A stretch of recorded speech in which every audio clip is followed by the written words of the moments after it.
Olá, galerinha! Tudo bem com vocês? Meu nome é Sérgio, a matéria é física e eu amo a física, e a Sara também. E hoje o meu recado é para o pessoal de Uberaba e região. Como combinado, eu vou resolver a prova da UFO de 2019, exercício por exercício, e em cada um deles eu vou abordar um pouco da temática de física que está sendo explorada naquela questão, dar algumas dicas, algumas informações que podem ajudar na resolução daquela questão e que podem também ajudar no próximo vestibular que está chegando aí. Então, vamos para os exercícios, galera. Vamos lá!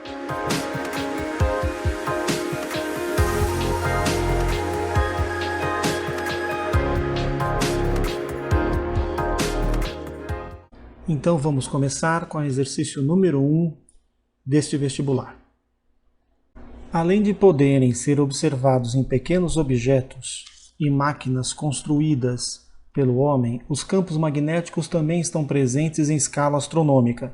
As estrelas, como o Sol, produzem intensos campos, criando ao seu redor o que se chama de magnetosfera. Existem objetos estelares capazes de produzir campos magnéticos absurdamente altos, como o que ocorre nos pulsares, restos mortais de estrelas gigantes, constituídos apenas por nêutrons. São campos magnéticos da ordem de 100 milhões de Tesla. Então, um campo magnético muito intenso. Perto deles, o campo magnético produzido pela Terra é quase nada. Sua intensidade está na ordem de 0,0001 Tesla, bem menor do que a do ímã de geladeira.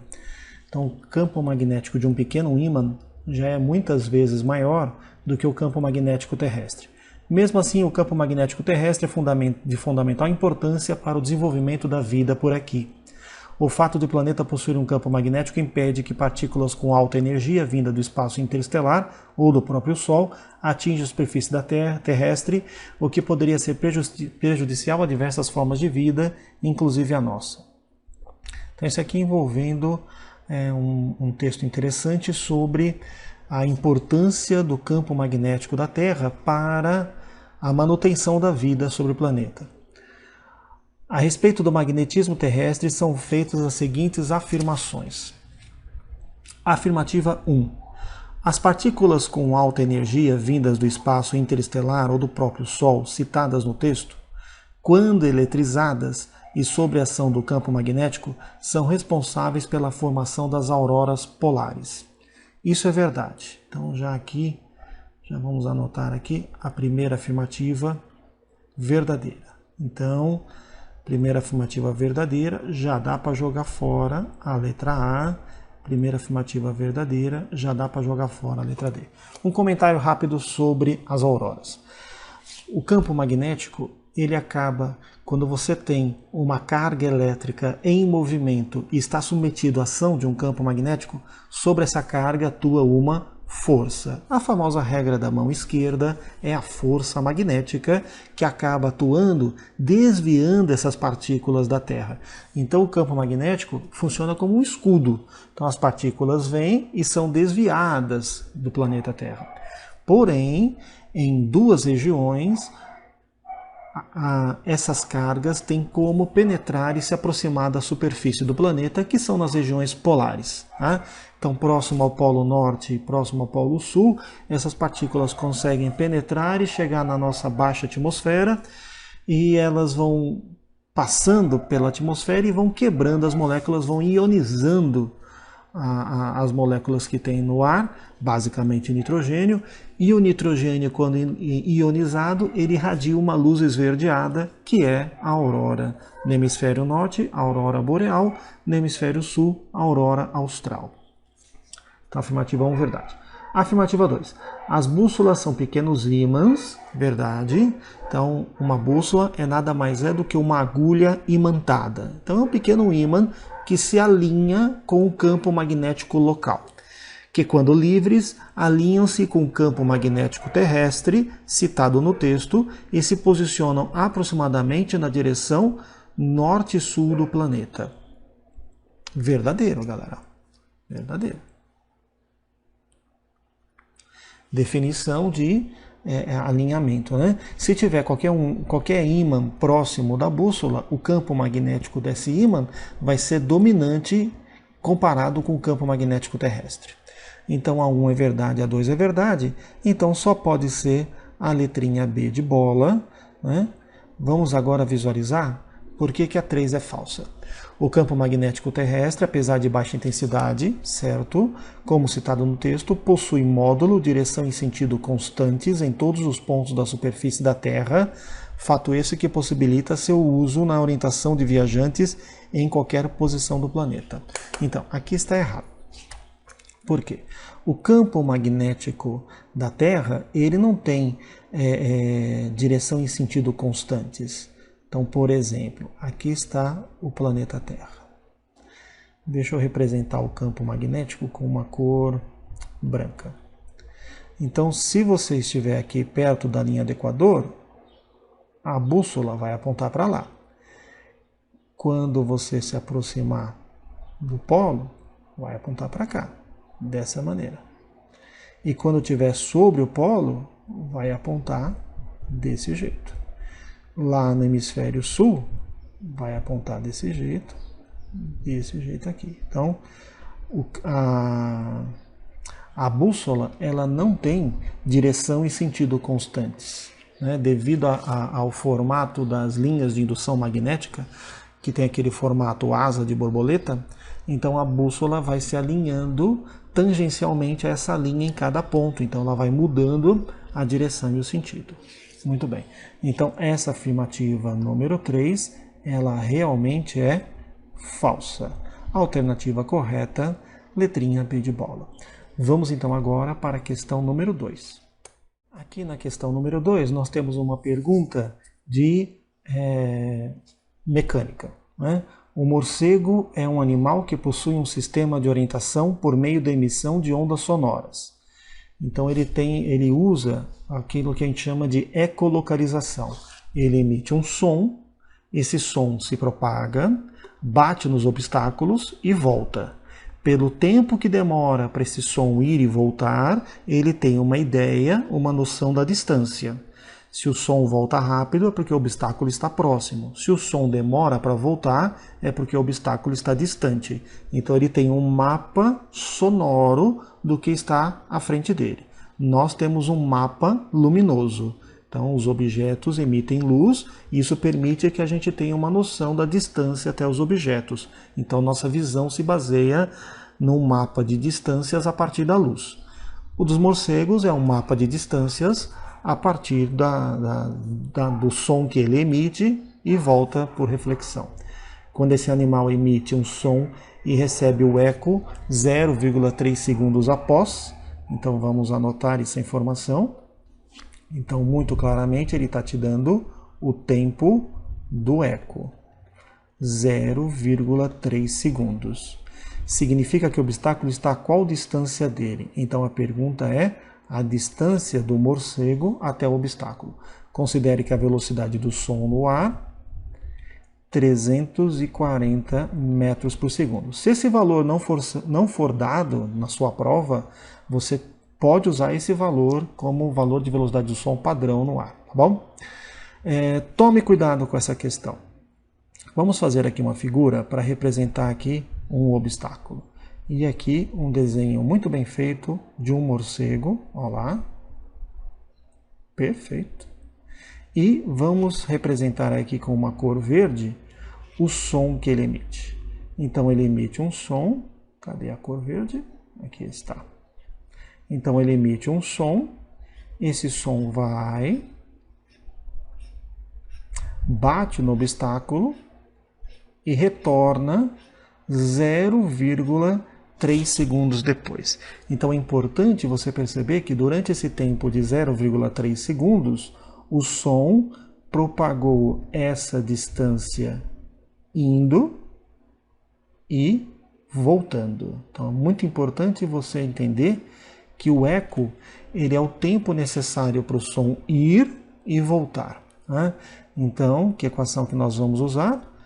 A equaçãozinha da velocidade, equaçãozinha mais básica de toda a física. Velocidade é ΔS sobre ΔT.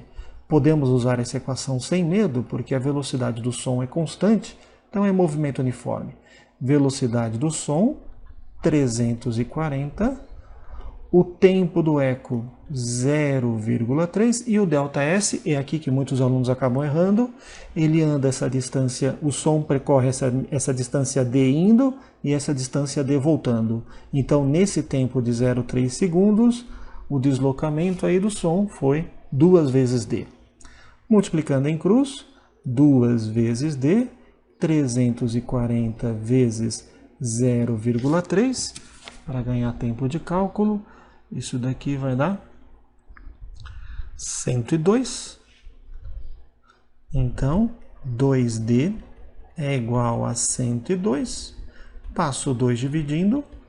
Então, 102 dividido por 2.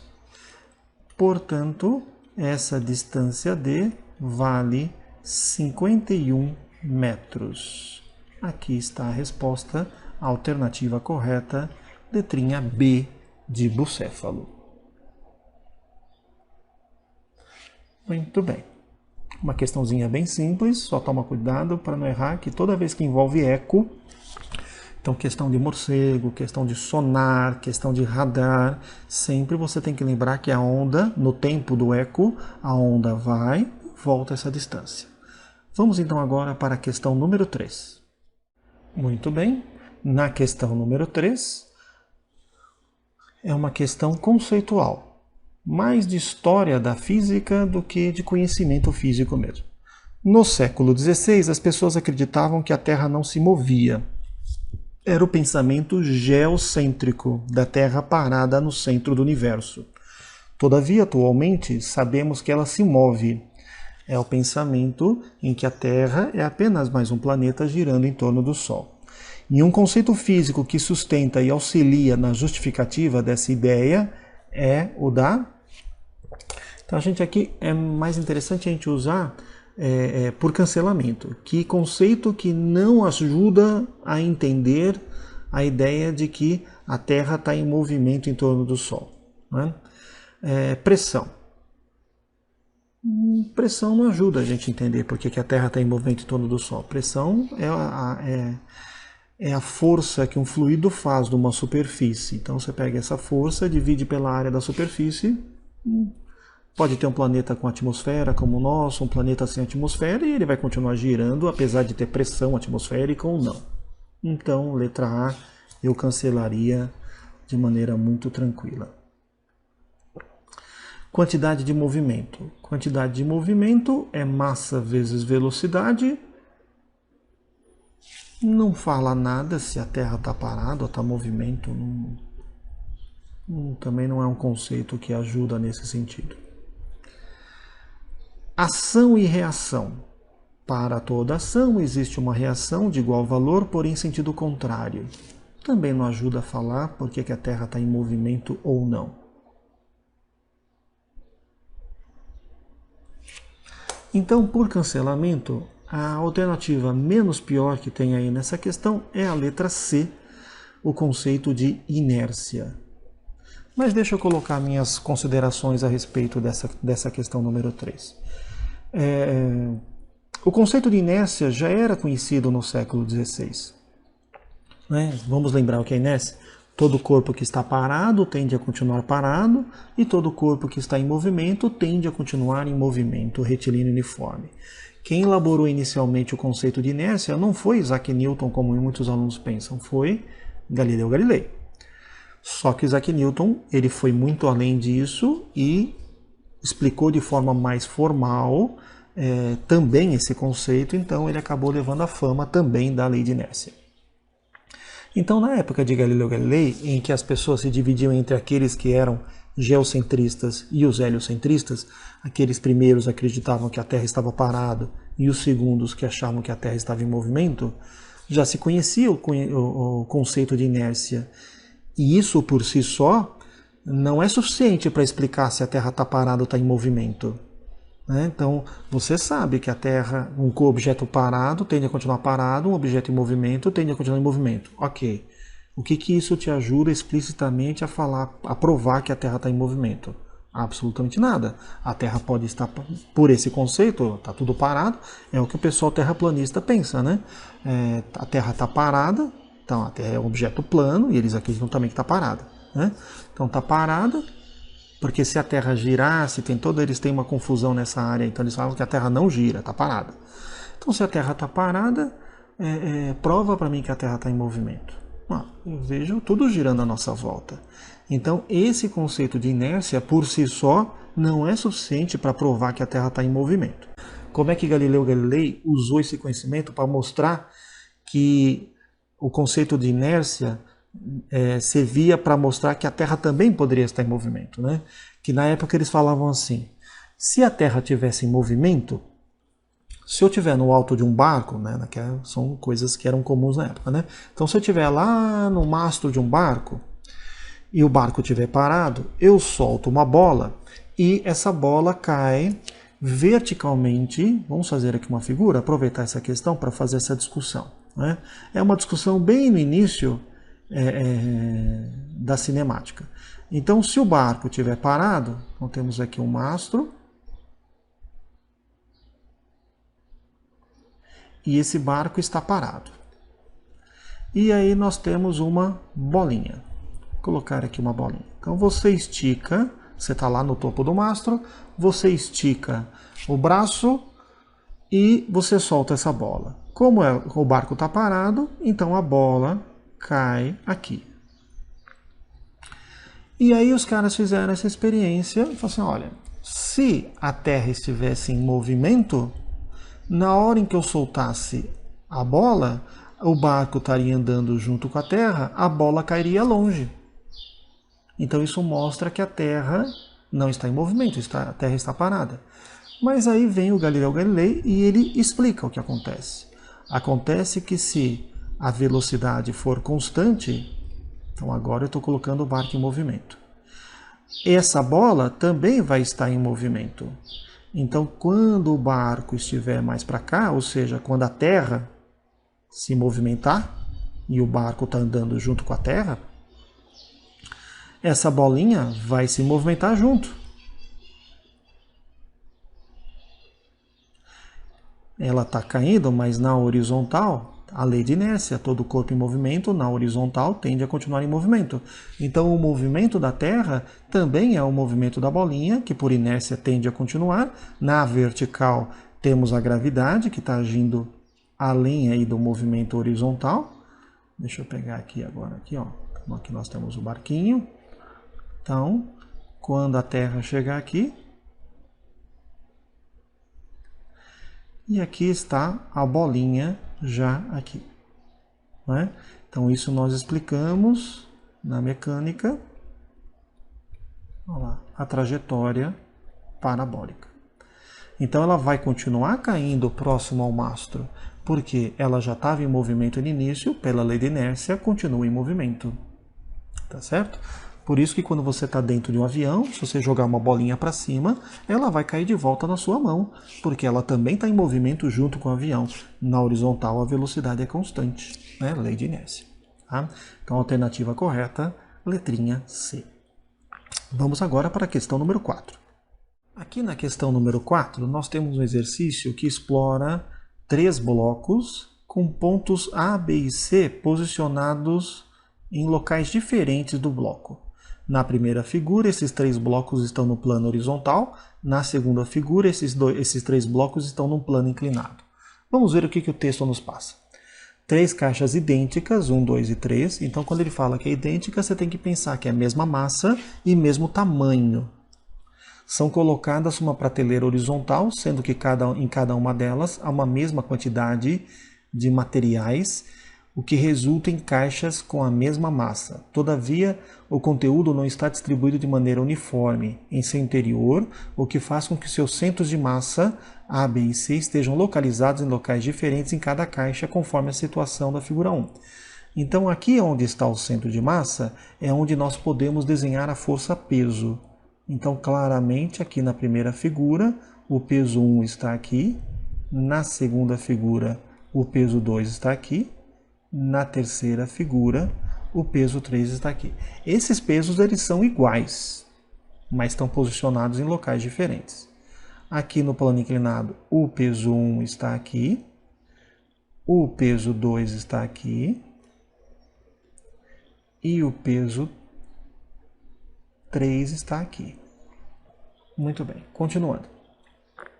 Após algum tempo, a prateleira tomba lentamente até atingir a inclinação de 30 graus com a horizontal. E nenhuma caixa escorrega. Muito importante aqui, nenhuma caixa escorrega. Então tem atrito, conforme mostra a situação 2. Muito bem. Vamos para a próxima página, onde que nós temos mais espaço para trabalhar. Continuando. Com base na situação descrita, são feitas as seguintes afirmações. Então repare que aqui os pesos estão desenhados no centro de massa. Na situação 1, a força com que cada uma das caixas empurra a prateleira para baixo é a mesma. Bom, essa força que cada caixa empurra a prateleira é a força normal. Vamos desenhar a força normal em azul. Então aqui nós temos a normal. Vamos desenhar a normal no centro de massa. Aqui nós temos a normal 2 e aqui nós temos a normal 3. Como essas três caixas têm mesma massa, vamos usar aqui uma cor branca agora. Então, como a massa da caixa 1 é igual à massa da caixa 2, que é igual à massa da caixa 3, consequentemente, o peso 1 é igual ao peso 2, que é igual ao peso 3. Lembrando que peso é massa vezes gravidade. Como essas caixas aqui na figura 1 estão paradas, então se há repouso, a condição do repouso é que a resultante de forças vale 0. Para que a resultante de forças tenha valor 0, a força que puxa para cima tem que ser igual à força que puxa para baixo. Então a normal 1 tem que ser igual ao peso 1, normal 2 tem que ser igual ao peso 2, normal 3 tem que ser igual ao peso 3. Como esses pesos são iguais, então essas normais são iguais também. Então, portanto, normal 1 é igual a normal 2, que é igual a normal 3, que é igual ao peso de cada caixa. Se cada caixa tem massa m, então o peso de cada caixa é m vezes g. Então essas normais são realmente iguais. Então na situação 1, a força que cada uma das caixas empurra a prateleira, que é a normal, é a mesma? Sim, é a mesma força. Então, primeira afirmativa, verdade, eu vou escrever isso como verde. Como branco. Vou colocar verde agora. Muito bem. Então, 1 verdade. Estamos aqui na questão número 4, né? 1 verdade, já dá para jogar fora a letra C. Já dá para jogar fora a letra D. Muito bem. Continuando. Na situação 2, a caixa 3 não estará como mostrada na figura, pois terá tombada por estar na parte mais alta da prateleira. Qual é a condição de um objeto para tombamento? Então, o que está por trás dessa 2 e dessa 3, da afirmativa 2 e 3, qual é a condição para tombamento? Não é porque está na parte mais alta da rampa, porque a inclinação é 30 graus para todo mundo, então não faz diferença se está embaixo ou está em cima, né? Então, a condição de tombamento eu vou mostrar para vocês agora, aqui no lado. Se você tiver uma caixa de pequena altura, e aqui está o centro de massa dela, onde age a força-peso. Repare que a força-peso passa pela região de apoio. Se a força-peso passa pela região de apoio, então ela está apoiada, ou seja, ela não vai tombar obrigatoriamente. Agora, quando você tem uma caixa mais alta,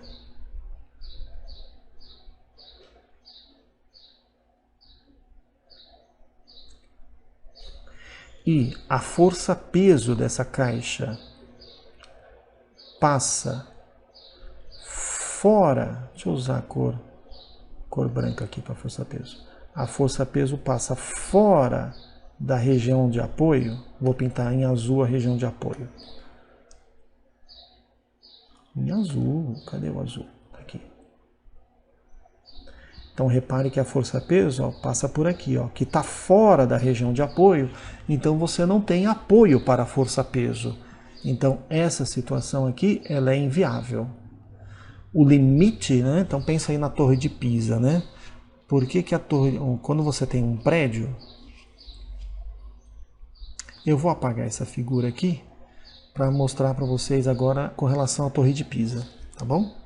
Quando você tem um prédio e ele está estabilizado, isso ocorre pelo seguinte: aqui está o prédio bem simples, né? E vamos pensar aqui, ó, na Torre de Pisa. Vamos agora desenhar aqui o centro de massa, mais ou menos por aqui, mais ou menos por aqui. Olha a força-peso do prédio. Olha a força-peso da Torre de Pisa.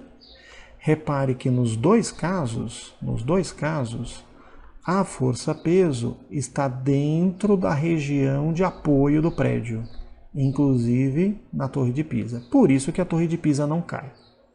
O que acontece? Conforme a Torre de Pisa ela vai inclinando, e ela está inclinando alguns milímetros ou décimos de milímetro por ano, quando a força-peso passar deste ponto de apoio, aí ela não tem mais sustentação e ela vai entrar em rotação procurando uma nova situação de apoio, que obviamente vai ser o chão, certo? Então, não é na situação 2, a caixa 3 não estará como está na figura, pois terá tombado. Não, ela não vai ter tombado porque ela tem região de apoio. Então eu vou pintar aqui de azul a região de apoio de cada caixa. Aqui já mostra que a caixa número 1 vai ter tombado, porque a força-peso passa fora da região de apoio. A caixa 2 não, tem apoio aqui. E a caixa 3 também não vai ter tombado obrigatoriamente, porque tem apoio. Agora que nós já vimos tudo isso, dá para nós acharmos a alternativa correta. Na situação 2, a caixa 3 não estará como mostrado na figura, pois terá tombado. Falso, ela não terá tombado. Então a 2 é falsa. Então já dá para jogar fora essa alternativa aqui, que fala que a 2 é verdade. Então a 1 é verdadeira, a 2 é falsa. E a 3? Na situação 2, as 3 caixas estarão como mostradas na figura. Não, a caixa 1 terá tombado. Então a número 3 também é falsa. A alternativa correta, letrinha A de amor. Muito bem, uma questão simples, porém conceitual, porém interessante, que permitiu eu explorar com vocês essa questão de ponto de equilíbrio e condição de tombamento. Vamos então para a questão número 5. Aqui uma questão de gravitação e uma questão que vai ter um certo trabalho matemático para a gente enfrentar. Vamos lá. A intensidade da força gravitacional em cada um dos planetas do sistema solar é diferente. Comparando-se dados da Terra com o de Saturno, sabe-se que a massa do nosso planeta é aproximadamente 100 vezes menor que a massa de Saturno. Então, vamos anotar os dados da seguinte maneira. Vamos anotar assim. Vamos pegar aqui os dados da Terra e os dados de Saturno. Massa da Terra, m. Massa de Saturno, se a Terra tem massa 100 vezes menor, então Saturno tem massa 100 vezes maior que a da Terra. Continuando. E o raio de Saturno é cerca de 9 vezes maior que o raio terrestre. Então, raio da Terra, vamos chamar de R, e raio de Saturno, 9R. Muito bem. Se um objeto na superfície da Terra tem peso P, então o peso do objeto na Terra vale P. Quando colocado na imaginária superfície de Saturno, terá peso aproximadamente de... Então ele quer saber quanto vale o peso desse objeto se colocado na superfície de Saturno. Aqui nós temos que lembrar duas coisas para matar esse exercício. Que peso depende da massa e da gravidade. A massa tem a ver com os átomos que compõem o corpo, então não é a massa que faz diferença, mas sim a gravidade. E temos que lembrar a formulinha da gravidade local. A gravidade depende da constante da gravitação universal, da massa do astro central, então a gravidade na superfície da Terra depende da massa da Terra, a gravidade na superfície de Saturno depende da massa do Saturno, dividido pelo raio ao quadrado. Então, se nós queremos comparar o peso de um objeto em Saturno com o peso de um objeto na Terra, uma maneira de nós fazermos essa comparação rapidamente é fazermos a divisão de um pelo outro. Então, peso é massa vezes gravidade, então é m vezes a gravidade em Saturno, e aqui na Terra é massa vezes a gravidade na Terra. Como a massa não depende do local, é uma característica do corpo, dos átomos que compõem o corpo, então a massa de um objeto aqui na Terra é exatamente a mesma massa de um objeto de Saturno. Então a massa nós cortamos. Agora, como é que nós vamos calcular a gravidade em Saturno? Usando a equação Gzão, massa de Saturno, sobre raio de Saturno ao quadrado. E a gravidade aqui na Terra? Gzão, massa da Terra, sobre raio da Terra ao quadrado. Divisão de divisão, vamos copiar o de cima e vamos multiplicar pelo de baixo invertido. Muito bem, aqui já dá para nós cortarmos a constante da gravitação universal e nós vamos agora substituir com os dados da questão.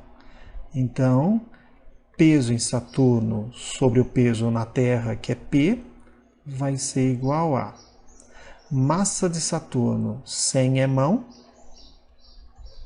sobre raio de Saturno ao quadrado.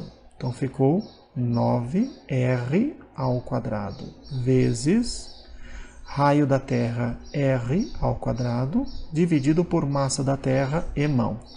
Claramente, mão em cima, mão embaixo, já simplificamos. Continuando. Então, peso em Saturno sobre o peso na Terra, que é P, vai ser igual a 100 vezes R ao quadrado, dividido por 9 ao quadrado é 81, raio ao quadrado. Mais uma vez, cortamos aqui, raio ao quadrado em cima, raio ao quadrado embaixo. Então, o peso desse objeto em Saturno vai ser 100 dividido por 81, e esse peso que está dividindo eu passo multiplicando. 100 dividido por 81, fazendo essa continha do ladinho, dá 1,23. Então, portanto, o peso desse objeto em Saturno vale 1,23 vezes o peso medido aqui na Terra. Aí tem um valor um pouco mais aproximado, 1,2. A alternativa correta, letrinha D de dado. Muito bem. Um exercício tranquilo de gravitação, né? Para o nível da prova da UFO, está um pouquinho acima do nível médio da prova da UFO, mas é uma pergunta normal da Unesp, da Unicamp, da FUVEST, uma perguntinha tranquilinha de primeira fase, normalzinha aí, até mesmo atualmente para o Enem. Então, quem se preparou aí para as provas, aí, estudou gravitação, lembrou aqui da formulinha da gravidade local, dá para comparar essas duas gravidades aí com certa tranquilidade. Muito bem. Vamos então agora para a questão número 6. A questão 6, uma questãozinha básica de ótica, espelhos esféricos. Uma pessoa vai até um museu de ciência, numa sala de efeitos luminosos, se posiciona frente a diferentes espelhos, côncavo, convexo e plano. Qual a situação a seguir representa a correta imagem que é possível essa pessoa obter de si própria? Bom, vamos cancelar aquelas que são claramente inviáveis. Quando aqui você tem, na letra C, um espelho plano, da nossa experiência diária, você sabe que o tamanho da imagem produzida é igual ao tamanho do objeto, né? Então, quando você fica na frente do espelho, você não olha para baixo porque sua imagem ficou menor, nem olha para cima porque sua imagem ficou maior. Então, para ver seus olhos, você olha na horizontal porque a sua imagem tem o mesmo tamanho que você, certo? Então, dá para a gente jogar fora claramente, de maneira bem tranquila, essa letra C. Aí nós temos os outros casos aqui, que são espelhos, a letra A e a letra B côncavo, a letra D espelho convexo. Então vamos fazer aqui os casos, galera. Eu vou desenhar aqui então, vamos ver se eu consigo desenhar aqui os espelhos. Ó. Espelho com, aqui nós temos o eixo principal, Aqui nós temos o espelho côncavo. Para efeito de exercícios, você tem que usar esse tipo de figura que eu estou fazendo aqui. Então, a gente vai pegar uma certa distância, vai colocar o foco, mede essa distância na régua, eu vou medir aqui com o olho, joga para o outro lado, tem que ser a mesma distância. Aqui está o centro de curvatura. Vamos então agora colocar um objeto aqui. Eu vou colocar um objeto amarelo. Repare que o objeto está mais próximo do espelho que a distância focal. Aqui está o objeto. Eu vou colocar de amarelo, né? Aqui está o objeto. E agora a gente vai usar os raios notáveis. Vamos lembrar os raios notáveis? Primeiro raio, vou pintar de verdinho. Entra paralelo. Opa, deixa eu voltar essa figura aqui. Entra paralelo, aqui está. E vai sair na direção do foco. Aqui, como eu não tenho régua aqui, não vai sair muito perfeito. Aqui está. Vamos usar agora o segundo raio.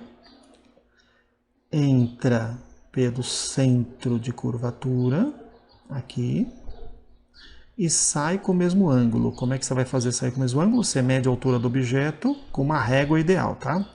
Aqui eu vou fazer com o dedo aqui na tela, e aí você coloca a mesma altura aqui para cima, você coloca aqui para baixo. E o raio de luz tem que sair aqui por esse ponto. Deixa eu desenhar um pouquinho melhor. Pronto.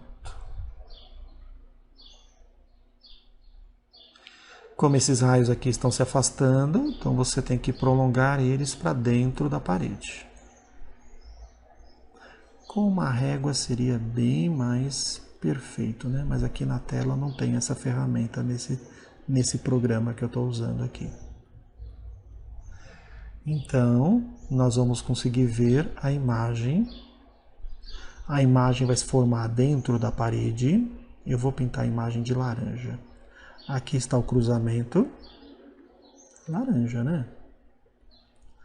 Então, aqui está a imagem. Como esse ponto imagem ficou acima do eixo principal, então essa imagem é direita. Então a gente vai aproveitar aqui e vamos lembrar a classificação dessa imagem. Imagem de espelho esférico dentro da parede, ela não é obtida com concentração de luz verdadeira, ela é obtida pelo prolongamento do raio de luz. Então essa imagem não é real, ela é do tipo virtual. Toda imagem virtual é do tipo direita, como essa daí. E claramente ela é maior. O exemplo que nós temos disso é aquele espelho de maquiagem, que amplia a imagem. Mas para que um espelho côncavo funcione como um espelho de ampliação, o objeto tem que estar mais perto do espelho do que a distância focal. É esse caso aqui, uma imagem direita e ampliada. Então a alternativa correta realmente a letrinha A. Então a letra A é a correta. Eu vou provar para vocês que a B está errada e de que a D está errada. Ok? Para provar que a B está errada, nós vamos ter que fazer essa figura novamente. Deixa eu traçar aqui. Aqui está.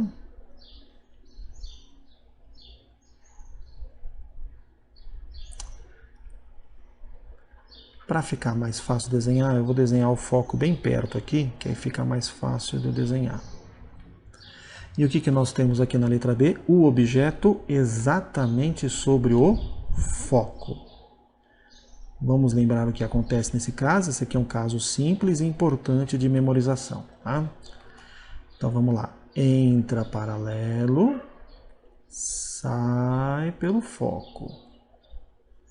Vamos usar agora o segundo raio. Entra pelo centro de curvatura, sai com o mesmo ângulo. Então, se você fizer bonitinho aqui com a régua, você vai perceber que nesse caso, os raios saem paralelos. Vamos anotar aqui, ó. Eles vão sair paralelos. Se eles vão sair paralelos, significa que esses raios só vão se cruzar no infinito.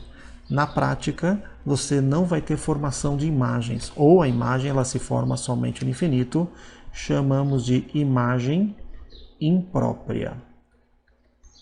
Imprópria. Muito bem. Então não vai haver essa formação de imagem como foi colocada aqui, né? Você não vai ver nada na prática. Então, se você um dia pegar uma concha ou uma colher bem polida, colocar seu dedo, se você colocar bem perto, você vai ver uma imagem ampliada do seu dedo. É o que está acontecendo na letra A. Se você for afastando, vai ter uma hora que a imagem dá uma bagunçada e sua imagem do seu dedo não fica visível. É porque você achou o foco daquela colher. E aqui na letra D, nós temos que é um espelho convexo. Para isso eu vou ter que apagar essa figura aqui, lembrando que já achamos a alternativa correta, que é a letrinha A. Então eu só vou dar uma apagada aqui para a gente poder fazer o desenho da letra D. Muito bem, agora que nós apagamos, vamos fazer a figura da letra D para mostrar que essa figura não está correta. Então nós temos o eixo principal, nós temos o espelho convexo, nós temos aqui num certo ponto a distância focal, você dobra essa distância, o centro de curvatura. E o objeto está do lado de fora da parede, obviamente, aqui está o objeto. Então nós vamos novamente usar os raios notáveis para ver onde tem a formação da imagem. Então aqui está, entrou paralelo, vai sair na direção do foco. Vamos desenhar com mais tranquilidade aqui para ficar mais bonitinho. No seu vestibular, use um cartão de apoio, se puder levar uma régua, use uma caneta, mas não faça a mão livre, tá? Faça com uma ferramenta de apoio. Vamos agora usar o segundo raio, entra pelo centro de curvatura e volta com o mesmo ângulo. Como é que você faz voltar com o mesmo ângulo? Mede essa altura com uma régua, joga aqui para baixo e você vai fazer o raio voltar passando por aquele ponto. Aí nós temos que pegar o cruzamento dos raios refletidos, que é esse raio aqui e esse raio aqui. Mas como eles estão se afastando, o que nós temos que fazer? Prolongar os raios para dentro da parede. O raio verde já está prolongado, só ficou faltando prolongar o raio azul. Pronto, achamos o cruzamento deu aqui, então aqui está a imagem desse caso. Espelho convexo, pode até decorar isso daí, né? Sempre produz esse mesmo tipo de imagem. Imagem dentro da parede é imagem virtual, direita e invertida. Esse daqui é legal decorar, porque você já elimina a possibilidade do espelho convexo se a imagem não for exatamente como está aqui. E aqui a imagem está invertida, portanto, a alternativa D está errada. Tem que ser realmente a letrinha A, como nós já havíamos falado. Muito bom. Vamos então agora para a questão número 7. A questão número 7 nos fala o seguinte: um estudante realiza um experimento utilizando 2 moedas, um palito de fósforo, um balão de festa e um copo de plástico. Está aqui. Uma moeda está aqui, outra moeda está aqui, palito de fósforo, copo de plástico, uma bexiga. Primeiramente, ele coloca o palito de fósforo em equilíbrio sobre uma moeda, posicionando na vertical, que se equilibra sobre a segunda moeda na horizontal. Então temos aqui um palito de fósforo equilibradinho, bonitinho aqui. Em seguida, sobre o sistema, com o copo descartável, em um outro momento, cobre o sistema com copo descartável. Então ele colocou aqui um copo justamente para evitar que o vento, algum deslocamento de ar, movimente aqui o fósforo, faça esse negócio cair. Em outro momento ele infla o balão e o esfrega no próprio cabelo. Opa, bexiga no cabelo, processo de eletrização. Então ele está eletrizando a bexiga. Alguém ganha elétron, alguém perde elétron. Quem ganhou elétron fica negativo, quem perdeu elétron fica positivo. Então é o processo de eletrização da bexiga. Continuando. Esfrega contra o próprio cabelo. Por fim, ele aproxima o balão do palito de fósforo pelo lado de fora do copo de plástico e movimenta o balão em volta do copo. Como resultado, o estudante observa que o palito de fósforo gira sobre a moeda. Isso é verdade, gente. Vamos visualizar aqui da seguinte maneira. Olhando de cima, vamos supor que esse daqui é o palito. E vamos supor que essa daqui seja a bexiga. Então, o que vai acontecer? Vai acontecer de que a bexiga ela vai ficar eletrizada. Então, por exemplo, com excesso de cargas negativas. Corpo negativo atrai corpo neutro. Então, vamos supor que... Deixa eu desenhar um pouquinho inclinado esse fósforo. Deixa eu voltar aqui um pouquinho, gente. Vamos desenhar o fósforo só um pouquinho inclinado.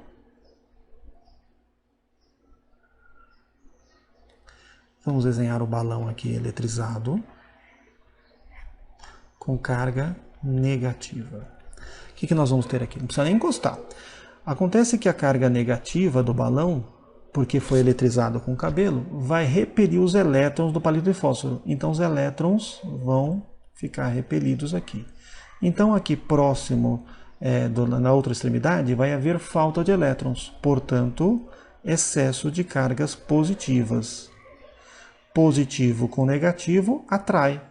E como esse palito de fósforo está aqui em equilíbrio em cima de uma moedinha, ele vai conseguir rotacionar.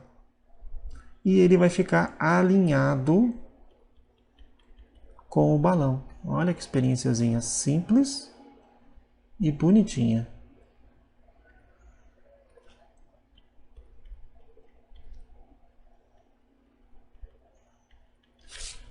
Experiência muito bacana mesmo, muito legal. Então é isso que vai acontecer.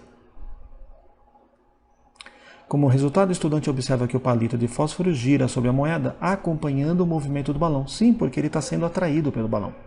A figura mostra o dispositivo montado. Qual a explicação para o fato do palito acompanhar o movimento do balão? Vamos lá, deixa eu já ver qual é a alternativa correta aqui, que eu já anotei.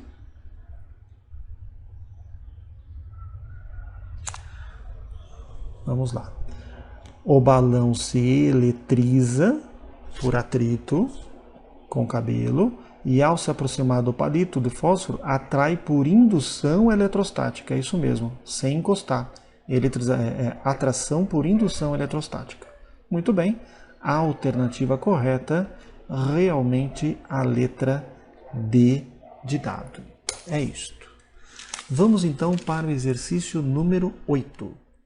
A questãozinha número 8 é de um assunto que sempre cai nos vestibulares aí, seja a da UFO ou da FUVEST, do Enem, que é o conceito de potência elétrica. Vou aproveitar aqui esse momento para a gente fazer uma pequena revisão das fórmulas de potência elétrica. Potência é energia elétrica sobre tempo.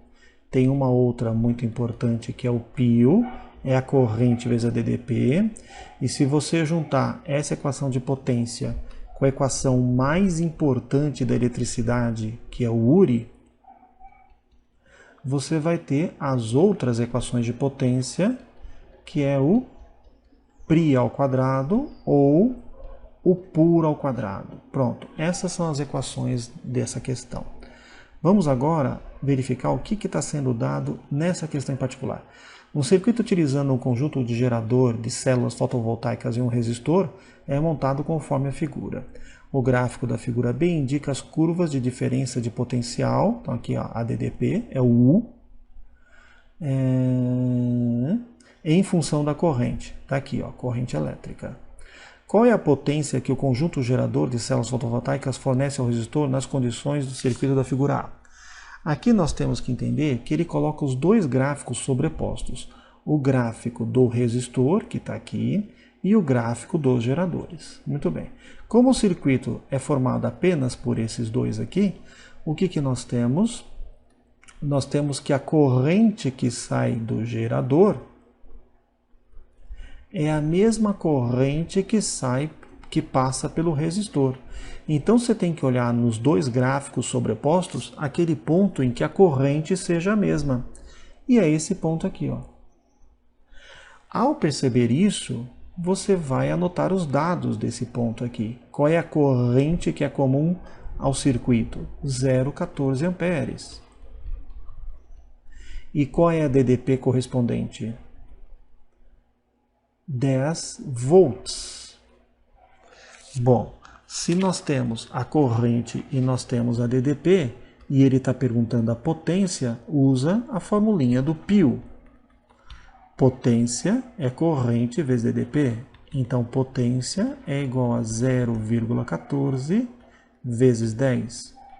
Finalizando o exercício, então a potência vale 1,4 watts.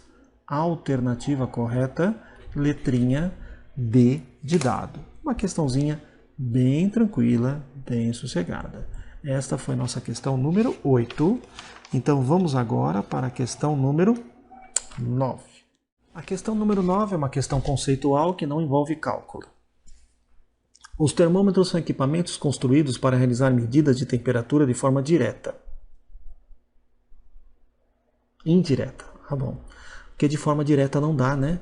Porque o que é a temperatura? Medida da agitação das partículas. A gente não consegue ver isso, então a gente tem que medir de forma indireta. Alguma coisa que essa agitação das partículas altera num objeto e que a gente consiga medir de forma macroscópica. Então, por exemplo, um corpo, quando ele é aquecido, aumenta a vibração das moléculas, aumenta o volume dele. Então, a gente pode medir a temperatura a partir da dilatação, que são os termômetros comuns de mercúrio. O termômetro é montado para utilizar uma propriedade física cujas variações estão associadas à temperatura, chamada de propriedade termométrica. Então, por exemplo, o volume é uma propriedade termométrica porque o volume varia com a temperatura. O valor da temperatura é determinado e indicado em função da situação física detectada, sendo que, para efeitos de calibração, se faz necessário o uso de referências ou de padrões. Qual das alternativas possui propriedades físicas que podem ser utilizadas para a construção de termômetro para realizar medidas de variação de temperatura? Então tem que ser alguma coisa que varie com a temperatura. Então tem aquele que é bem conhecido, que é o volume. Que outras coisas variam com a temperatura? Se for um gás, pressão. Então dá para você fazer um termômetro de gás medindo a pressão dele. Se for um material metálico, você tem a condutividade, que varia com a temperatura, a resistência elétrica varia com a temperatura. Esses são exemplos. Vamos ver o que acontece aqui nas alternativas. Resistência elétrica de um fio condutor e pressão de um gás a volume constante. É essa daí, exatamente os exemplos que eu abordei, são grandezas físicas que variam com a temperatura.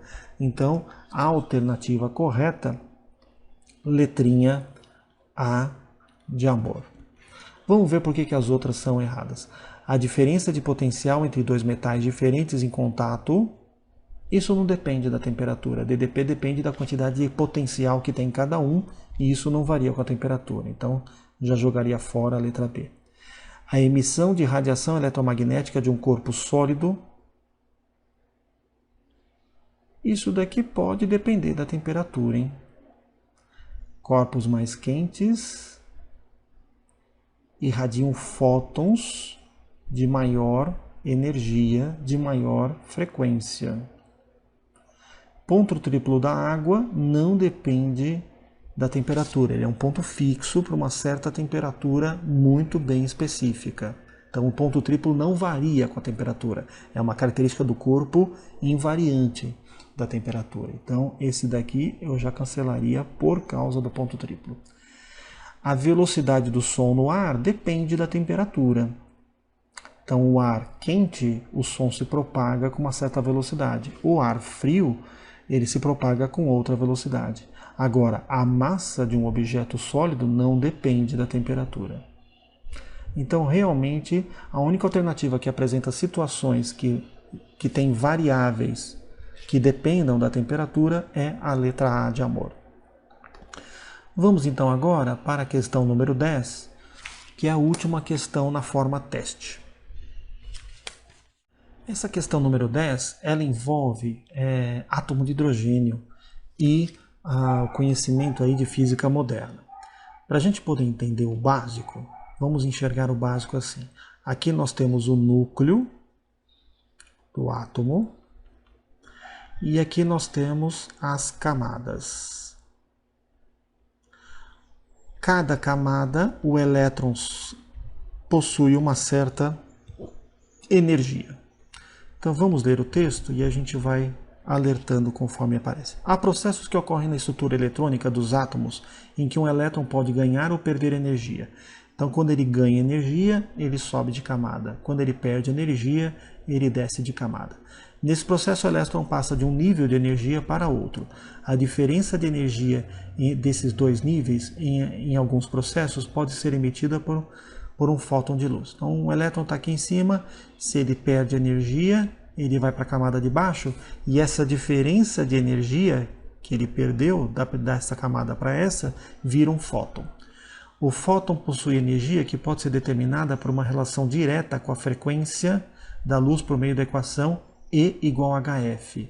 Exatamente esta é a equação da energia de um fóton, onde o H é a constante de Planck, está aqui, 6,6 vezes 10 a menos 34, e o F é a frequência. Nessas situações, a unidade de energia é o elétron-volt, né? E ele está te dando aqui ó, que 1 elétron-volt é 1,6 vezes 10 a menos 19 joules. Então, de elétron-volt para joule, multiplica por esse fator, de joule para elétron-volt, divide por esse fator. Considere dois níveis de energia com valores, o primeiro aqui, menos 2,93 vezes 10 elétron-volts, então aqui está. Então, aqui está energia número 1, vamos anotar aqui, energia número 1, menos 2,93 elétron-volts, e aqui, na outra camada, energia número 2, menos 1,28 elétron-volts. E um elétron decai do nível 2 para o nível 1, emitindo um fóton. Então, aqui está o elétron, e ele some, ele está aqui nessa camada, ele some dessa camada e aparece nessa daqui. Ele não caminha para cá. Esse é o salto quântico. Ele apaga aqui, ele some aqui e reaparece lá embaixo. Só que nesse processo ele perde energia. Ao perder energia, isso só pode ser explicado porque ele irradiou um fóton. Vamos colocar aqui um fóton azul. Cadê o fóton azul, gente? Aqui está. Então, esse fóton azul, ele tem uma certa energia. Muito bem. Então, a variação de energia virou a energia do fóton. Variação de energia, energia final, que é da camada 1, menos energia inicial, que é da camada 2, é igual a H vezes F. Energia final. Aqui eu vou fazer separado, gente, porque como ele deu a energia em elétron-volt e depois ele deu a constante de Planck em joule, então a gente vai ter que fazer uma transformação de unidades. Então eu vou fazer separado essa conta aqui. Vamos primeiro calcular só a variação de energia. Então é energia final menos energia inicial. Então isso vai dar energia 1 menos 2,93, menos da fórmula. Agora energia 2, que é menos 1,28. Então a variação de energia vai dar menos 2,93, menos com menos mais 1,28. Então a variação de energia, eu já fiz essa conta, deu menos 1,65 elétron-volts. Vamos passar para joule. Então, a variação de energia vai ser menos 1,65 vezes de elétron-volt para joule, multiplica por 1,6 vezes 10 a menos 19. Então, essa variação de energia do elétron vai ser menos 2,64 vezes 10 a menos 19 joules. Muito bem. Então o elétron perdeu energia. Quanto de energia ele perdeu? Justamente esse valor. Por isso que é negativa, porque ele perdeu essa energia. Só que essa energia não se cria, energia não se perde, energia se transforma. E essa energia do elétron que ele perdeu se transformou em energia do fóton. Então a energia do fóton é justamente o valor da energia perdida pelo elétron.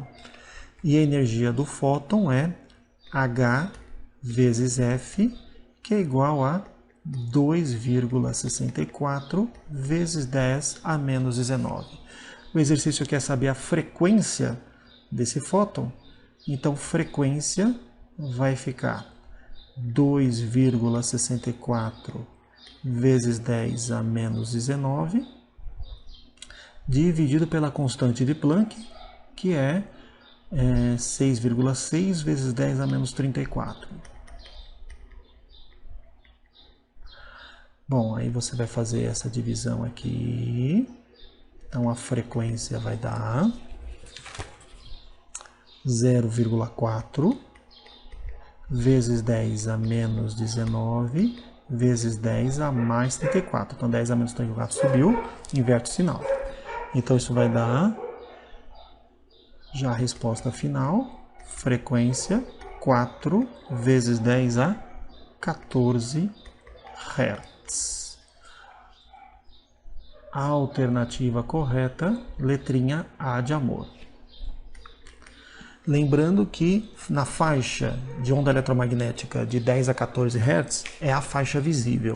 Então, essa descida do elétron fez com que emitisse um fóton de luz visível. É isto. Muito bem. Então agora nós vamos para os exercícios escritos. Alguns são fáceis, alguns são mais elaborados e alguns são um pouquinho mais difíceis. Vamos lá para a questão número 11. A questão número 11, ele fala o seguinte: em 1641, Gaspar Uberti realizou uma experiência que consistia num longo tubo de chumbo colocado de frente à sua casa. A parte superior do tubo ficou em frente a uma das janelas e a outra próxima ao solo, sendo que sua base foi encaixada em uma torneira de latão. O tubo estava dentro de um tonel. Então está aqui. Completamente cheio de água pura, cuja densidade é 1000 kg por metro cúbico. E isso nós temos que saber de cor, gente. Densidade da água, 1000 kg por metro cúbico. Isso você tem que saber de cor para a prova. Em sua parte superior foi adaptado um recipiente de vidro com o formato de um frasco que continha um orifício C, que foi lacrado por um parafuso de latão, D. O aparato, depois devidamente posicionado, foi totalmente preenchido pela água, utilizando-se a abertura superior. Então ele encheu isso aqui de água. Tá. E depois ele fechou isso aqui. Quando a torneira na base foi aberta, a água fluiu para o tonel, porém uma parcela ficou presa até a altura L. Então vamos entender aqui. Aqui nós temos uma torneira com um tonel. Ele encheu de água até o topo. Isso daqui é bem alto, tá, gente? Isso aqui alcançava o segundo, o terceiro andar da casa. Aí, depois que estava tudo cheio, ele fechou aqui, lacrou lá em cima, abriu a torneira e a água desceu até uma certa altura. Teve uma altura que a água parou. Muito bem.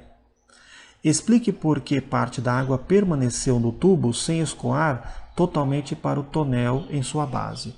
Essa daqui é uma coisa que é mais conhecida como a experiência de Torricelli, que é posterior a essa experiência aqui de Gaspar Uberti. O Torricelli fez uma coisa muito parecida. Ele pegou uma bacia, ele colocou mercúrio. Esse rapaz aqui está usando água, tudo bem.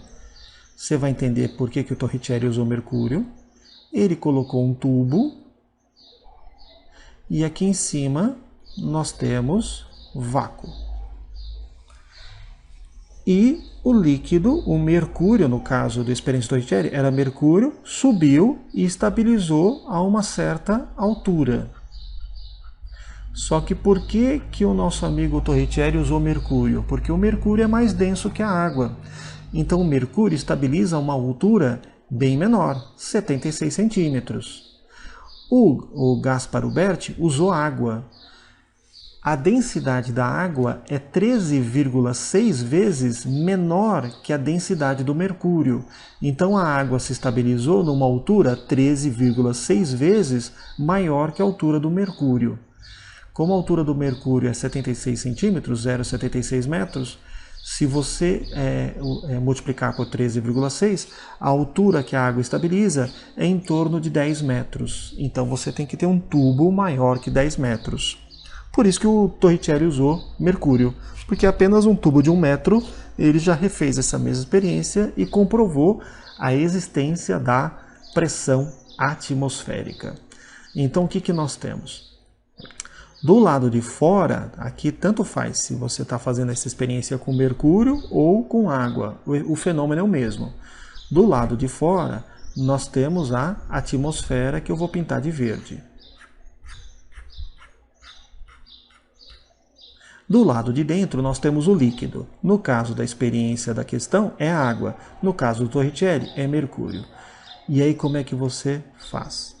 Esse pontinho do lado de fora e esse pontinho do lado de dentro pertencem ao mesmo líquido e estão na mesma horizontal.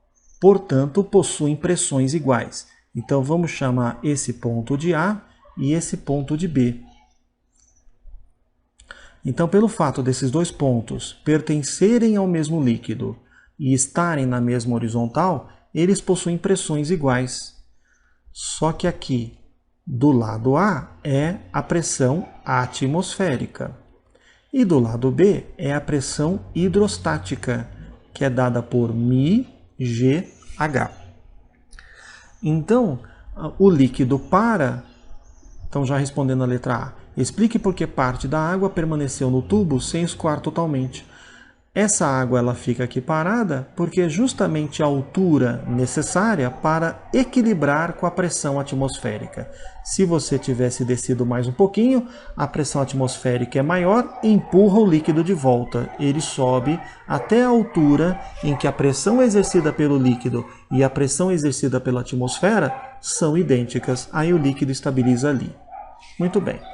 Agora que eu já expliquei a letra A, vamos ver a letra B. Considerando que o referido experimento foi feito ao nível do mar, com pressão atmosférica 10 a quinta Pascal, aqui está, 10 a quinta, e num local com gravidade igual a 10, então você sabe que a densidade da água é 10 a terceira, a gravidade é 10. Qual a altura da coluna de água permanece no tubo? Então aqui está, pressão atmosférica 10 a quinta, densidade da água 10 a terceira, a gravidade é 10. Então ficou 10 a quinta, 10 a terceira vezes 10 dá 10 a quarta, que passou dividindo, é igual à altura de água. Aqui está a altura de água para estabilizar, para equilibrar com a pressão atmosférica, 10 metros de água. Muito bem. Se for mercúrio, que é 13,6 vezes mais denso, você vai precisar de uma altura 13,6 vezes menor do que esses 10 metros, por isso 76 centímetros de mercúrio. Muito bem. Aqui matamos a questãozinha número 11, uma perguntinha bacana, legal. Grau de dificuldade, eu diria que médio. Vamos então agora para a questão número 12. Então, essa questão número 12, ela fala de uma questão de gases, né? E aqui nós temos um pistão, que inicialmente o gás está... Deixa eu pintar o gás de verde. Então, inicialmente o gás está... Oh, eu falei verde. Aqui está. Então, inicialmente o gás está aqui. E aí essa tampa comprime esse gás até um volume bem menor. O gás fica bem comprimido aqui. Muito bem. Então vamos ler o texto e anotar os dados. Em um motor de automóvel, a mistura de combustível com ar comprimida pelo pistão antes da ignição há uma taxa de 10 para 1, ou seja, o volume final é 10 vezes menor que o volume inicial. Então vamos chamar aqui de estado A do gás, aqui de estado B. O estado A do gás e o estado B, vamos dizer que o volume do gás no estado A vale V, O volume do gás do estado B é 10 vezes menor, é V sobre 10. Considere que não haja troca de calor. Se não há troca de calor, é uma transição adiabática. Então, o calor trocado com o meio externo é zero. E que as dimensões não sofram variação com a temperatura e que a mistura tenha comportamento semelhante a um gás ideal. Se a pressão do gás e a temperatura no início valem 1,5 e 127, então pressão do gás 1,5 atm e a temperatura 127 graus Celsius, perigo, passa para Kelvin. Essa temperatura não pode ser usada em graus Celsius. Como é que você passa para Kelvin? Soma 273. Então aqui vai dar 10, vai em 1, aqui vai dar 10, vai em 1, 2 com 1 dá 4. Então temperatura 400 Kelvin. A pressão final é 30 atm. Pressão aqui no estado B é 30 atmosferas. Então ele vai perguntar quanto vale em graus Celsius a temperatura final. Então, como é que você vai matar essa letrinha A? Bem tranquila. É o famoso PVT/Voltov. Então, vou colocar a formulinha aqui para já aproveitar esse espaço. PAVA dividido por TA é igual a PB VB sobre TB. Continuando aqui, trocando letrinha por número, aqui em cima. Pressão do gás do estado A, 1,5, o volume é V e a temperatura é 400. Pressão do gás do estado B é 30 atm, o volume é V sobre 10. Repare que eu vou colocar aqui, ó, V dividido por 10, pronto. Ficou faltando só a temperatura do gás do estado B, que é a pergunta da questão. Bom, o que dá para a gente cortar aqui? Esse zero com esse zero, esse zero com esse zero, e dá para nós agora cortarmos esse V com esse V. Multiplicando em cruz, nós vamos ter 1,5 TB é igual a 3 vezes 400.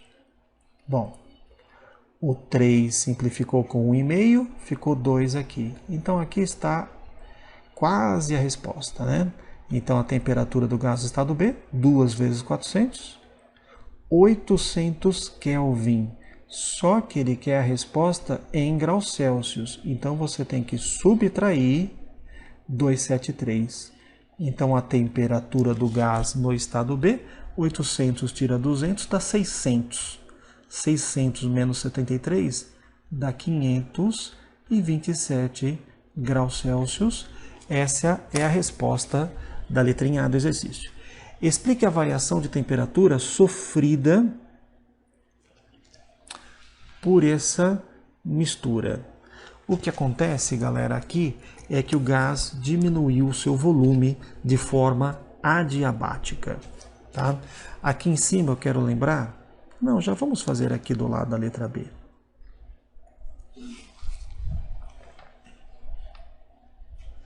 Nós temos espaço, vamos aproveitar esse espaço aqui em cima também.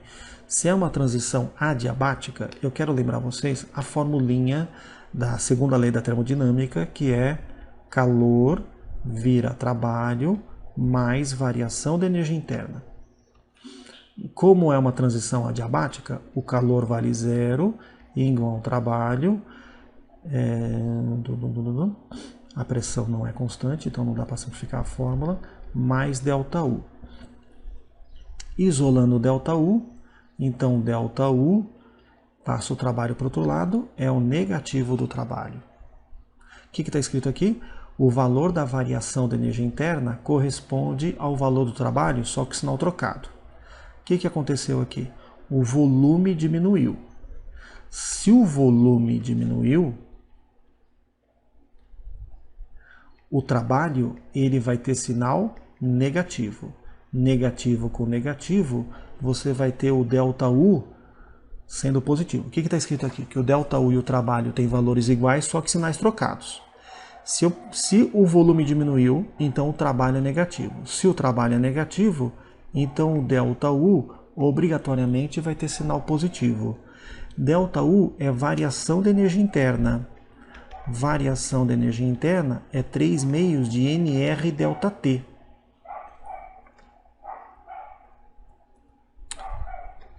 ΔT.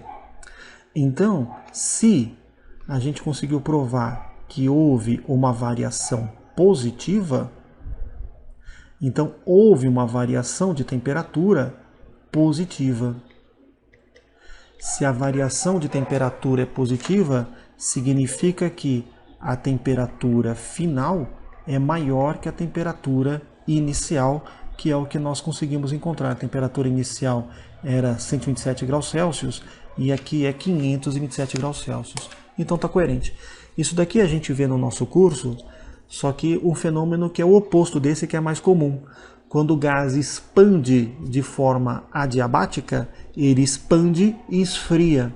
Um exemplo disso é o desodorante aerosol, né? Aquele que é uma latinha e tal, né? Então você aperta, o desodorante é um gás que expande muito rapidamente de forma adiabática e você sabe que a latinha fica gelada.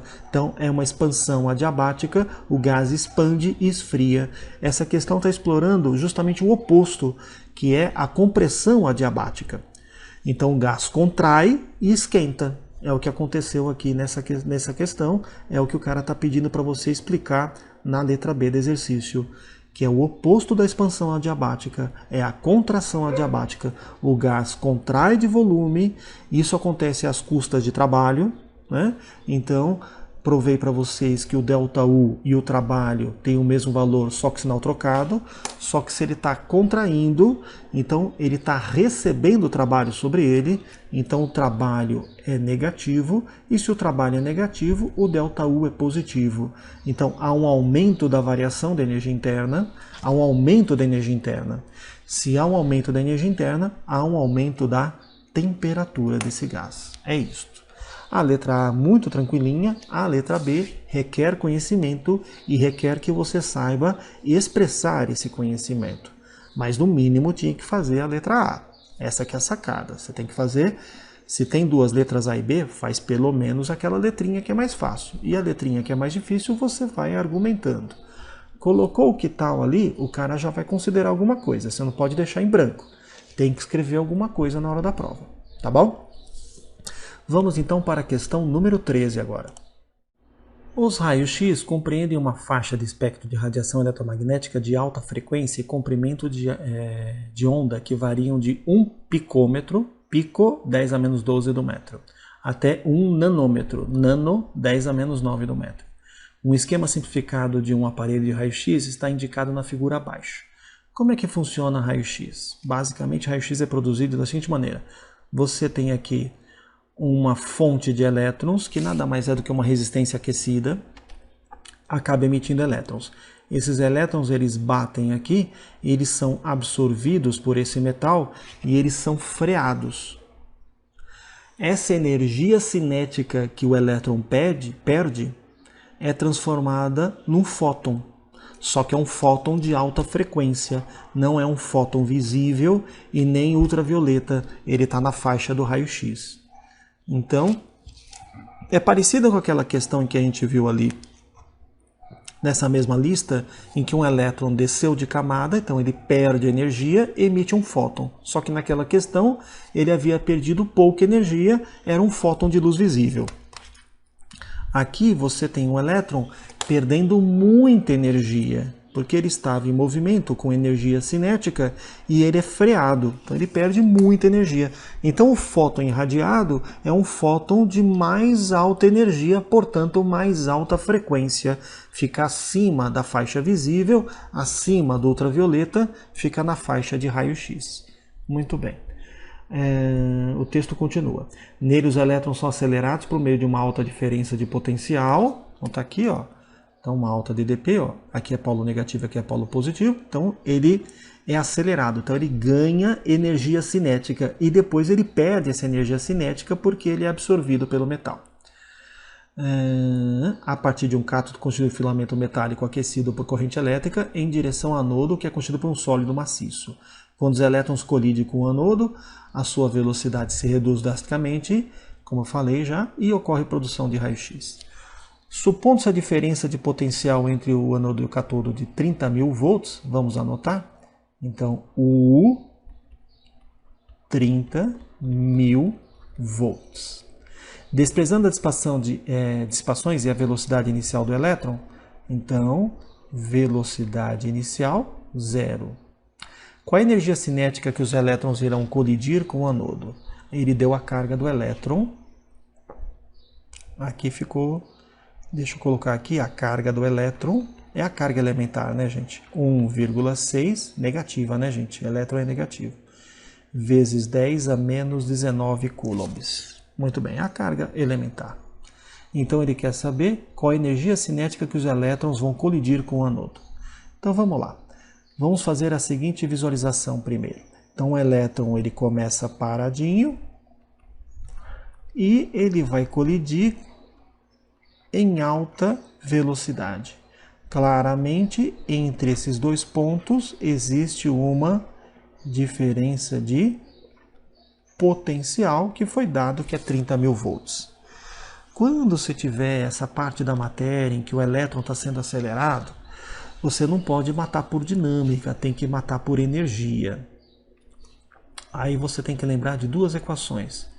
O trabalho da força elétrica para levar a partícula de A para B, vamos chamar aqui, ó, ponto inicial de A, ponto final de B.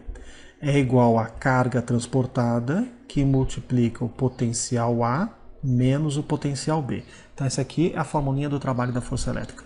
Outra formulinha importante de você lembrar é o TEC, Teorema da energia cinética. Trabalho da resultante provoca variação da energia cinética. Como a única força que está agindo aqui é a força elétrica, então o trabalho da resultante já é o trabalho da força elétrica. Então nós podemos igualar essas duas equações. Portanto, carga transportada, que multiplica potencial inicial menos potencial final, é igual variação da energia cinética final no ponto B, menos energia cinética inicial no ponto A. No ponto A, ele começa parado, então essa energia cinética inicial é 0. A carga transportada é a carga do elétron, que é menos 1,6 vezes 10 a menos 19. O potencial de A, deixa eu mostrar aqui na figura, gente, isso aqui é um detalhe da matéria. Então aqui, ó, o potencial de A, repare que ele tem que ser negativo. Então aqui, deixa eu pintar de vermelho aqui.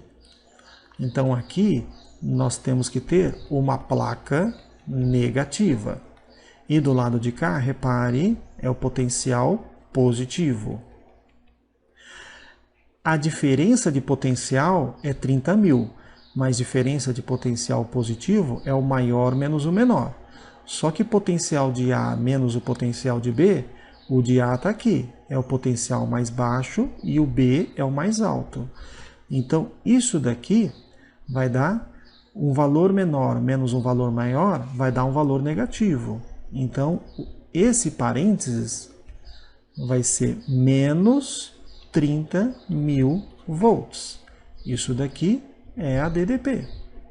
Só que o potencial negativo menos o potencial positivo dá um resultado negativo. O valor é 30.000, ok. Mas como eu tenho que pegar o primeiro menos o último, então vai dar menos 30.000. Negativo com negativo virou positivo. Então, cortamos esse sinal. 1,6 vezes 10 a menos 19, que multiplica 3 vezes 10 a quarta. Isso vai ser igual à energia cinética final da partícula, que é a pergunta do exercício. Então, 1,6 vezes 3 dá 4,8.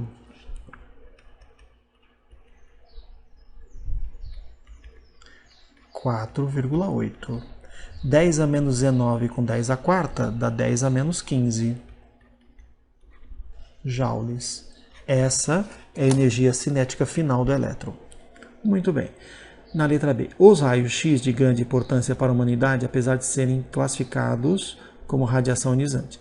Cite e explique um exemplo de uso de raio-x e um possível efeito negativo do seu uso. Então vamos lá.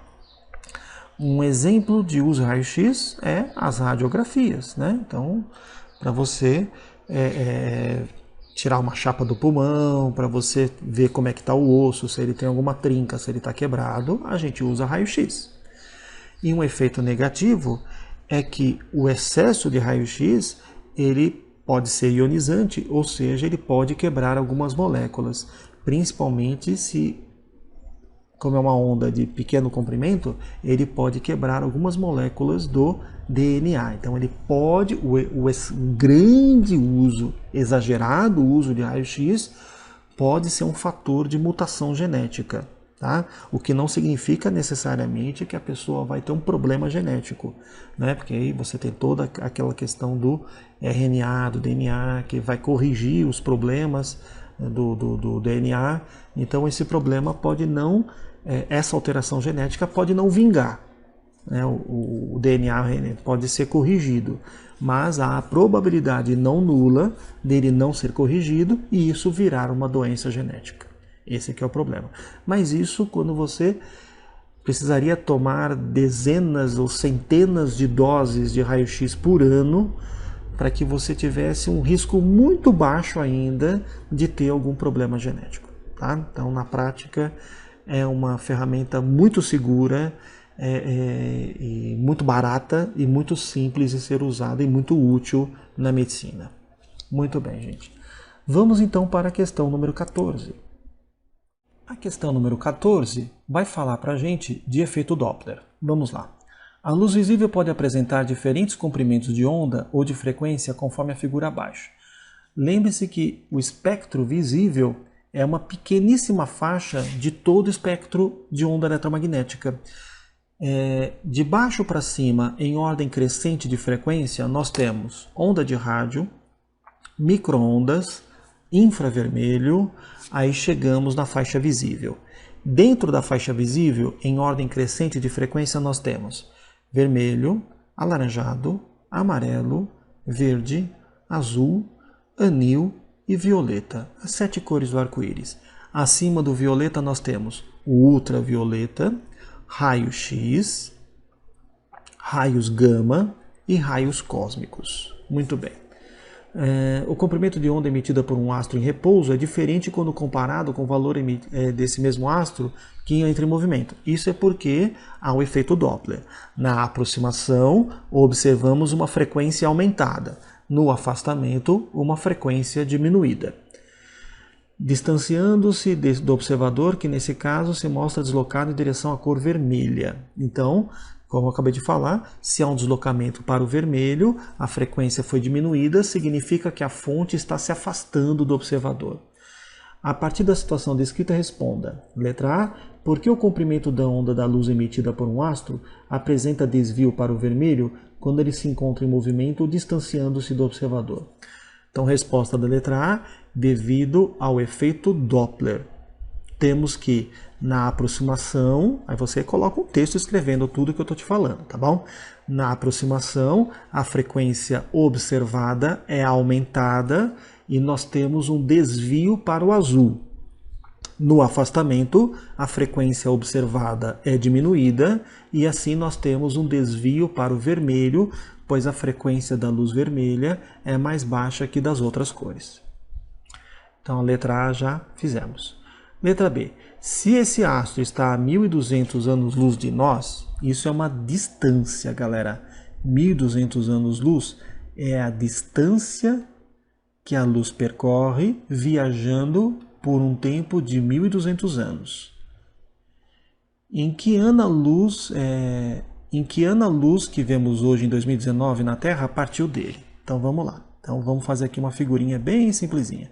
Então nós temos aqui a Terra e nós temos aqui um astro. Pensa que é uma estrela. Essa luz, ela gasta um certo tempo viajando pelo espaço. Quanto tempo ela gasta? 1.200 anos viajando. Então, se hoje é 2019 e essa luz chegou hoje, significa que ela foi emitida há 1.200 anos atrás. Então, em que ano partiu do astro? Então, o tempo vai ser 2019 menos 1.200. Então, o momento em que essa luz saiu de lá, que eu vou chamar de tempo T0, 2019 menos 1.200, eu já fiz essa continha do lado, dá no ano 819. Então, quando aqui na Terra estava o ano de 819 depois de Cristo, ou seja, lá na Idade Média, essa luz saiu dessa estrela e viajou por esses 1.200 anos para atingir o nosso olho nesse exato momento, então 1.200 anos mais tarde. Então aqui está a resposta da letra B. Só curiosidade rapidamente, quanto tempo demora para a luz sair do Sol e chegar na Terra? 8 minutos. Então, se agora onde você está vendo esse vídeo é dia, se olhar pela janela, você vai ver a luz do Sol. Essa luz saiu do Sol há 8 minutos atrás e ficou viajando por 8 minutos, desde mais ou menos o tempo que a gente está fazendo aí a questão número 13, 8 minutos atrás, e por esse tempo a luz ficou viajando para atingir a sua janela somente agora. Se você pegar, por exemplo, a estrela mais brilhante próxima do Cruzeiro do Sul, aqui é só uma curiosidade bem interessante também de astronomia. Então nós temos aqui o Cruzeiro do Sul. Se você fizer aqui uma linha reta, você vai achar uma estrelinha aqui e uma estrela mais brilhante aqui assim. Essa estrela mais brilhante é chamada Alpha Centauri. Essa estrela Alpha Centauri, ela está a uma distância de 4 anos-luz, ou seja, a luz demora 4 anos viajando no espaço para chegar até a Terra. Estamos fazendo esse vídeo no ano de 2020. Então a luz saiu de Alpha Centauri em 2016, ficou viajando por todo esse tempo para atingir o nosso olho hoje à noite, quando você for olhar para essa estrela, né? Então, imagine aí que coisa fantástica você saber que durante esses 4 anos que você andou estudando, crescendo, se divertindo, essa luz viajando pelo espaço para chegar no seu olho quando você observar nessa noite. Faça essa observação, é interessante. Então assim eu encerro, gente, essa nossa lista de exercícios da UFO 2019. Espero que tenha sido útil para vocês, não só a resolução das questões, mas também uma revisão da matéria e um detalhamento de alguns conceitos, tá? Se você achar legal, divulgue esse vídeo para os seus amigos, para que eles possam também ter essa fonte de informação, tá? Um grande abraço a vocês e até o próximo vídeo, gente. Tchau, tchau!